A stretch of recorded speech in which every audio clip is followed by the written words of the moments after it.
ব্যাচেলরদের জন্য আজকের এই রেসিপিটি একদম মাস্ট ট্রাই একটা আইটেম, কারণ এই রেসিপিটিতে একদমই মিনিমাম উপকরণ লাগছে এবং খুব সহজেই করা যাচ্ছে। এজন্য আমাদের লাগবে আলু, পেঁয়াজ, রসুন, তারপর ধনিয়া পাতা, কাঁচামরিচ আর তেল, আর একটা ডিম লাগবে অবশ্যই।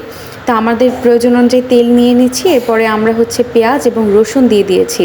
পেঁয়াজ এবং রসুনটাকে একটু ভালোভাবে ভাজা ভাজা করব। এ থেকে আলু ভাজিটা থেকে একটা স্মেল আসবে। এটা কিন্তু ডিম আলুর আরেকটা ফিউশন। আমি কিন্তু আগেও একটি ডিম আলুর ফিউশন দিয়েছি, যেটা দিয়ে আপনার পেট ভরে ভাত খেতে পারবেন। আমার পেঁয়াজটা ভাজা হয়ে গেলে আমি আলুটাকে দিয়ে দিলাম। এরপরে আলুর কোয়ান্টিটি অনুযায়ী হলুদ, মরিচ এবং লবণ দেব। আমি ফার্স্টেই লবণ দিয়ে নিব। লবণটা আমি যেহেতু 4টা আলু নিয়েছি, তাই পরিমাণটা কিছুটা কমই দিয়েছি। পরে হলুদের গুঁড়া দিলাম। এরপরে মরিচের গুঁড়া দেবো। আজকে আমি ধনিয়া কিংবা জিরা ইউজ করব না, কারণ আমি যেহেতু লাস্টে ধনিয়া পাতাটা ইউজ করব। এরপরে আমি মিক্স করে ঢেকে দেব। আলুটার মধ্যে আমি কোনো প্রকার পানি ইউজ করব না, শুধুমাত্র ঢেকে ভাপে ভাপে হওয়ার জন্য রেখে দেব। আলুটাকে সুন্দর মতো ভেজে তারপরে যাতে মশলাটা সব জায়গায় লাগে, এবার আমি ঢেকে রাখবো। কিছুক্ষণ পরপর নেড়ে দেবো, যাতে আলুটা নিচে লেগে না যায়। আর যেহেতু আমি তেলটা পরিমাণে কম ইউজ করছি, তাই আমি কিছুক্ষণ পরপর নেড়ে দেবো। এরপর আমি কিছুটা কাঁচামরিচ দিয়েছি। কাঁচামরিচটা পুরোটাই ফ্লেভারের জন্য। তো এটা যে সবচাইতে সহজ রেসিপি। আমি ডিম আলুর এর আগেও একটা ফিউশন আমার পেজে ভিডিও আপলোড করেছিলাম, আপনারা চাইলে সেটা চেক আউট করতে পারেন।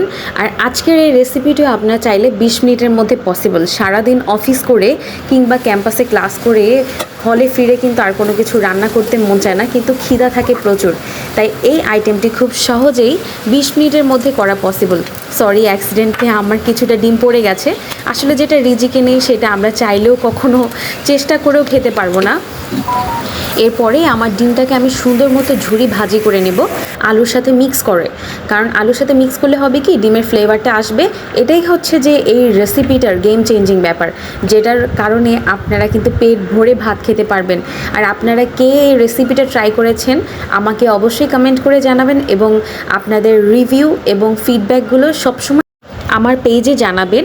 ততক্ষণ সাথেই থাকুন এক্সপিরিয়েন্স উইথ মুন্নির, এবং নিত্য নতুন অনেক টিপস এবং ট্রিক্স তো থাকছেই। সবাই সাথেই থাকুন। ধন্যবাদ। আসসালামু আলাইকুম।